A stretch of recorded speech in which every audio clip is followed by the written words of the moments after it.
Hi, my name is Liz Hathaway and this is my astrological look at the week ahead, and that's the week starting June 22nd, 2020. So first of all, happy solstice everyone. We had solar eclipse of course early this morning on that 0 degree Cancer sort of axis on of the world point, and I just think it's really interesting what's grabbing the news this morning, because I always check the news anyway, but it's always very interesting on eclipse season what's happening. And of course what was hitting the headlines this morning was the great American comeback, which was what Donald Trump was calling his campaign what we call it, rally in Tulsa on Saturday. So that's right there on the edge of that eclipse, the great American comeback. Well, solar eclipses, we are cut off from the sun. So symbolically, power is cut off from, its base really, because it's the moon that is sort of taking the light of the sun away. So the moon is the vibe in the collective, and the sun solar eclipse, it's that feeling of being cut off from the mood, cut off from what's going on in the collective. And of course, a lot of criticism because of corona, because of all of the health risks. And I think sometimes it would be really good if politicians, simply asked astrologers, just ask astrologers, because we'd say, oh, don't do it, not, give it that huge name, the great American comeback, at the time of eclipse. Sorry, I do really have to laugh at that. But yeah, we shouldn't write Donald Trump off yet. He is born on an eclipse. So as Lynn Bell always says about people born on eclipses, they can ride the dragon, right? So I'm curious how that all pans out now a bit later down the road. But anyway, let's get into this week. Tuesday, Neptune turns retrograde. Neptune has been slowing down, substantially slowing down. I mean, in the last 3 weeks almost, he's only moved sort of 2 minutes in his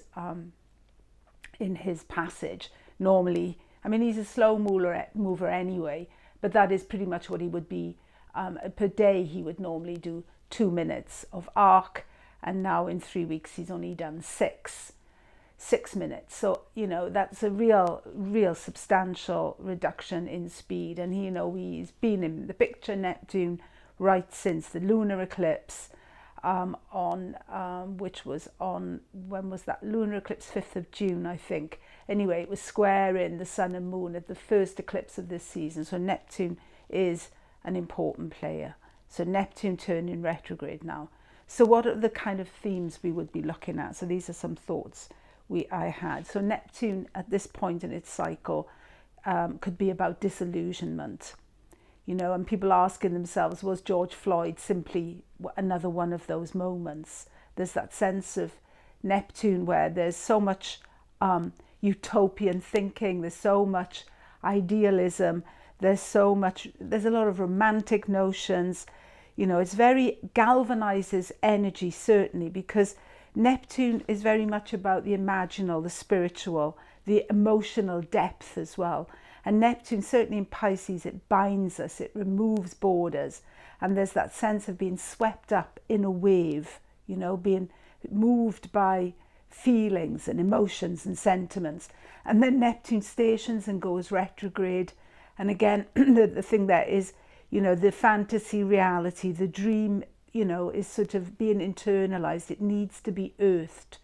But how? How can people move forward here? How can we reach those goals? How can we manifest that utopia here on earth? How can we bring about real change? Well, these are interesting things to ponder, I think, because Neptune, I think in as well in Pisces and retrograde, it's a sense of disintegration. There's that sort of power seeping out. That's the sort of energy I'm feeling, a sort of leaking feeling of it. And with it, a spiritual and also a political uncertainty, because Neptune is very much a political planet. It's linked to the rise of the working class, to the Communist Manifesto, you know, which was published around the time that Neptune was discovered, but it's also linked to the romantic arts movement. So these are all threads that run through Neptune. So yeah, I think there's that sense as it moves retrograde that people will be looking for a new redeemer, if you like, somebody who can galvanize the hopes and ignite that, that power that is in Neptune in Pisces.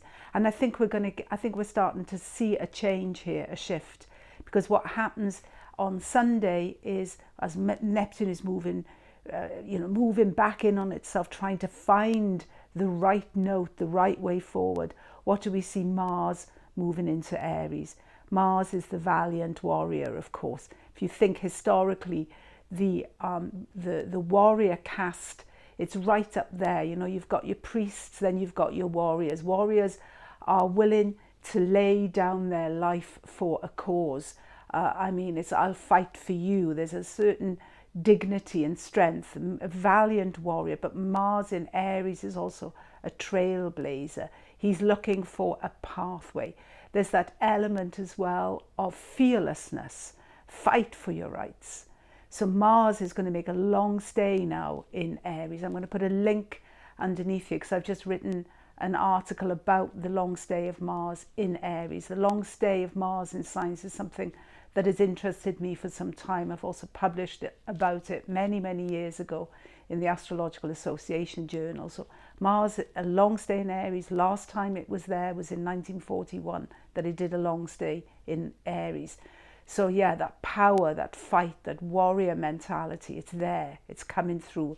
While Neptune is refocusing, trying to refine its spiritual path, get that, how do we move forward? How do you cope with your own Neptune? How do you cope with disillusionment in your life? So this is all happening. So Tuesday, Neptune retrograde, Sunday, Mars into Aries. And interestingly as well, this week we see on Thursday, Venus moving direct in Gemini. So Venus as well now is coming back into her own, if you like. She's finished her retrograde period. She's moving forward again. So I think Venus always as symbol of harmony, of relationship. But here in Gemini, the two sides, the two hands, a lot of mutable energy around. Mutable is interesting because it has that ability to adapt. It's not fixed, it's not stuck. And with that sort of powerful eclipse on the Aries point, we have to be willing to adapt and change and move with the times. And I think Venus certainly moving direct, there's going to be a lot of artists, a lot of artistic, sort of demonstrations of support for certain things. I think the whole arts movement as a potential to inspire. I think we're going to be hearing many more voices coming out of that corner in the coming week or weeks, while Venus returns to her position, the degree that she held when she went retrograde. I don't know that out of my head, but I'll post it certainly underneath. Mars squares the nodes on Friday, and as I say, Mars into Aries. And it's interesting because the first aspect that Mars makes when it moves into Aries is a sextile with Saturn, which is sort of on the edge there. He's retrograde too. He's going to be back in Capricorn soon.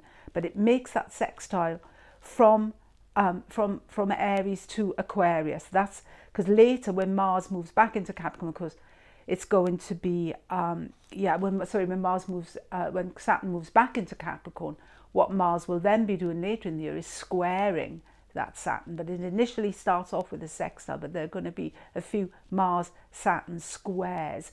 So we should do something with this sextile because it's useful. Aquarius here, Saturn in Aquarius, the way forward is through the ballot box. It's political. That is really where the change can be made. At least there's some hope for it there.